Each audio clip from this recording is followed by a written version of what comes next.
स्वदेशी न्यूज 24 सामान्य जनतेचा आवाज। जिंतूर शिवसेना तालुका प्रमुख ॲडव्होकेट सुनील बुधवंत यांनी दिनांक 31 जुलै 2024 रोजी जिंतूर तहसीलदार श्री राजेश सरवदे यांची भेट घेतली आणि जुलै महिना अखेरपर्यंत लाडकी बहीण योजनेसाठी आलेल्या प्रस्तावांची आणि अंमलबजावणीची माहिती घेतली आहे।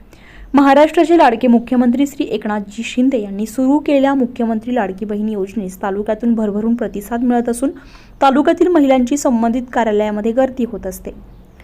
जुलै महिन्यापासूनचे पैसे महिलांच्या खात्यामध्ये जमा करण्यात येणार असून दर महिन्याला 1500 रुपये राज्य शासन देणार आहे।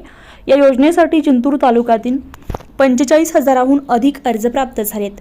हा आकडा जिल्ह्यातील इतर तालुक्यांपेक्षा जास्तच असल्यामुळे लाडकी बहीण योजनेचे फॉर्म भरून घेण्यात जिंतूर तालुका हा परभणी जिल्ह्यात अव्वल ठरलाय। या प्रसंगी अशोक देशमुख, सोपान पालवे, रविशंकर पालवे, संतोष घुगे, मुंजाजी पालवे, किशन घुगे, सुखदेव पालवे यांची उपस्थिती होती। स्वदेशी न्यूज साठी अजमत खान पठाण, जिंतूर।